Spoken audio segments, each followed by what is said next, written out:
Hi, what you just heard was a setting of the account of the death of Christ from the Gospel of Matthew. And it was done in partial fulfillment from my New Testament class. And the objective was to set it in such a way so that a listener might know exactly which Gospel it came from. In this instance, Matthew is really concerned that his listeners and readers will understand that Jesus was coming to fulfill the promises that were made of him in the Old Testament. So I thought it was particularly appropriate to use an Israeli or Hebrew folk song to sort of create the canvas on which we would superimpose the words of Matthew's Gospel.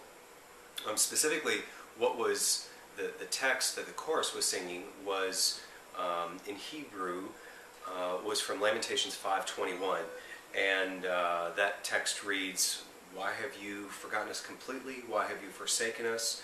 And then what they actually sing is, "Restore us to yourself, O Lord, that we may be restored. Renew our days of old."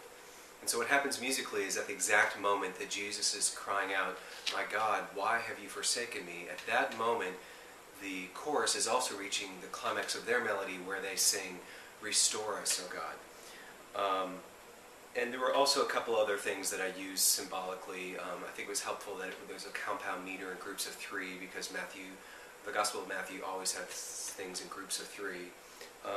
And also, I sort of, when the Gospel narrative turned to the crowd, and they were sort of asking, maybe Elijah is going to come and help him, to sort of communicate how they got things backwards and maybe upside down, I turned the Hebrew melody upside down melodically, and that's sort of the compositional technique that I used for that, as well as going from compound meter to duplex meters in groups of two. You hear sort of this 2 against 3, this sort of confusion that was supposed to be created in the middle section.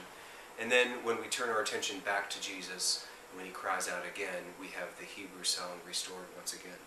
So thanks for your interest. I hope you enjoyed it, and maybe there'll be another posting another semester. Thanks.